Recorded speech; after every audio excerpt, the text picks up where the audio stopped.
Hi guys, how you doing? This is Ben, the real estate guy and the real estate pro. Got a little bit of breaking news. I'm sitting here watching some videos and then also reading a couple of articles. But there's a new lawsuit that's potentially class action lawsuit against Compass, EXP World Holdings, Redfin, Weichert Realtors, United Real Estate, Howard Hanna, Douglas Elliman, of conspiring to artificially inflate agent commissions, resulting in elevated home buying costs. So, I know some of you may be saying, "Well, wait, we've already known about all this stuff. You've been talking about it. It's been all over the news. People have been talking about it." Well, actually, this is interesting in that this is on behalf of home buyers, not home sellers. I think this just came out today. It's known as Batton 2 is the lawsuit. I believe there was a Batton 1. I think it was called Leader suit, which I think was similar to Sitzer Burnett. I'm not 100% sure, but I believe it was a similar suit where they were saying that alleging the same things that Sitzer Burnett was saying about on behalf of home sellers. This is basically the same suit, except for now it's saying, I'll go ahead and read a little bit of the article. I'm sorry I can't show it on the screen, but it says, unlike the Sitzer, Burnett, Murrell, and Gibson lawsuits, and the Gibson one, Murrell is going to be, that's the one in Illinois, and that's going to be later on next year. Gibson is the new lawsuit that was filed immediately upon the verdict of the Sitzer Burnett lawsuit. So that's potentially like $200 million or $200 billion.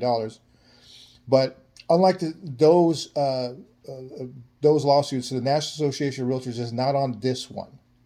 Okay, it's just the brokerages: Compass, EXP World Holdings, Redfin, Weichert Realtors, United Real Estate, Howard Hanna, Douglas Elliman. I haven't even heard of the last three or four because maybe they're known by another trade name out here on the West Coast. I think maybe they might be in the Northeast or something.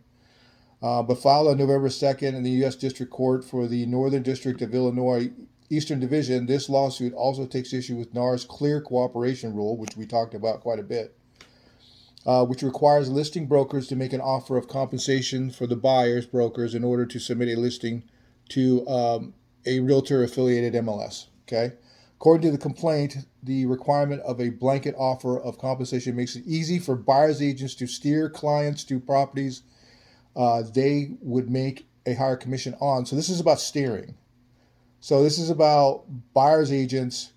Personally, I've never done this. I don't know how this could be done. I know how it could be done. I just don't see how it makes any sense. But what they're alleging is essentially that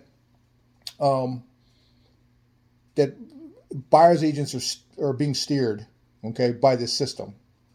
NAR's requirement that offers of compensation be expressed in specific dollar or percentage terms enables buyer's agents to easily compare the financial compensation offered to them by home sellers and steer their clients to higher commission homes. The filing reads, thus, the rule is designed to create tremendous pressure on sellers to offer the high standard commission and to act as a powerful deterrent to anyone who may attempt to offer a discounted commission. The complaints, so I'll read a little bit more, but guys, I've listed properties with lower commissions. We put offers of 2%, and we didn't have any problem finding people that wanted to buy those homes. At least in my experience, anecdotal, I understand, but still.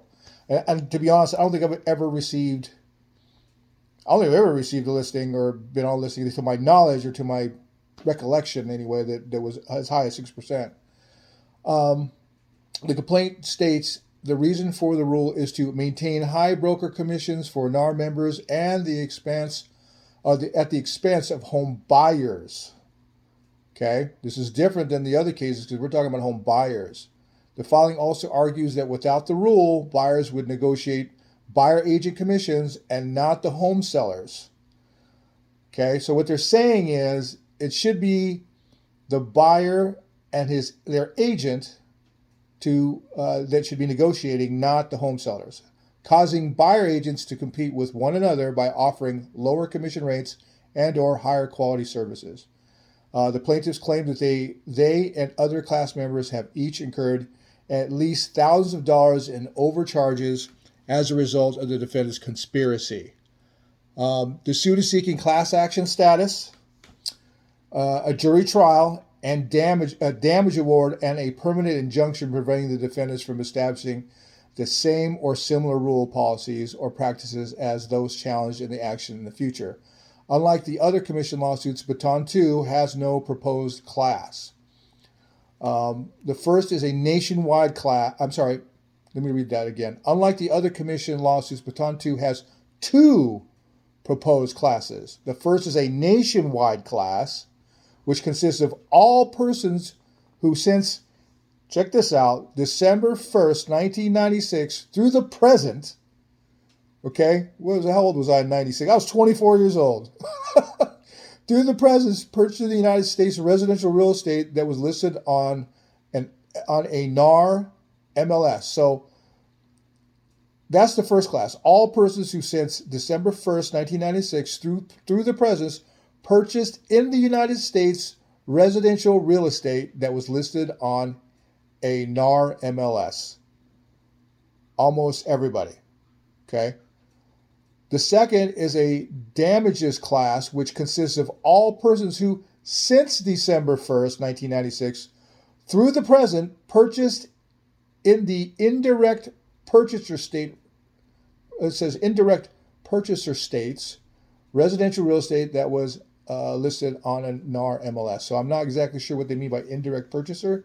According to the complaint, indirect purchaser states include, so must be a legal term of some type, but according to the complaint, indirect purchaser states include Arizona, Arkansas, California, Connecticut, Florida, Hawaii, Idaho, Illinois, Iowa, Kansas, Maine, Massachusetts, Michigan, Minnesota, Michigan, Missouri, Nebraska, Nevada, New Hampshire, New Mexico, New York, North Carolina, North Dakota, Oregon, Rhode Island, South Carolina, South Dakota, Tennessee, Vermont, Virginia, West Virginia, Wisconsin, Puerto Rico, and Washington, D.C. The nationwide class is seeking injunctive relief, and the damages class is seeking monetary damages. So they're looking for some type of change and money.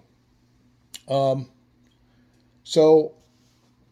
it goes into not the plaintiff's first legal fight. Apparently, there was a Batton 1 that apparently I think is similar to, doesn't really explain here, but is similar to Sitzer Burnett. I understand that one's in the process, or they're looking at maybe dismissing that one, but this is huge. Okay, so we're talking nationwide, and we're talking, I mean, how many people bought a house between December 1st, 1996 and now? I mean, this is potentially much bigger than the Gibson case, which some have estimated of 200 million.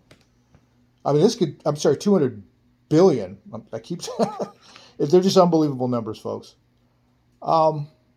This is just crazy. I can't believe it. I didn't expect this. I knew that there were going to be copycat lawsuits. They were similar to the Gibson case, and also the Sitzer Burnett case. I'm sorry, I have a hard time saying that.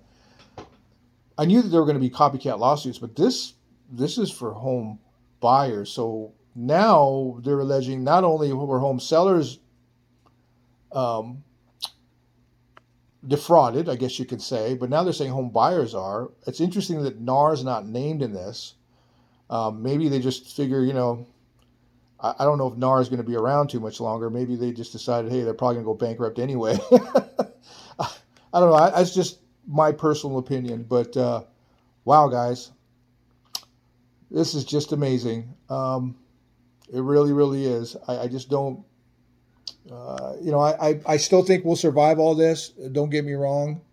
But our industry is certainly easy pickings right now for all these attorneys out there that want to put on a lawsuit. And this is obviously about money. And I don't know how much money Compass and all these other brokerages, I don't know how much they have. But now they have two lawsuits. So they have lawsuits from home sellers and home buyers. Oh my goodness.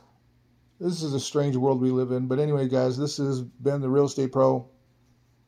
Like I said, breaking news. Talk to you soon.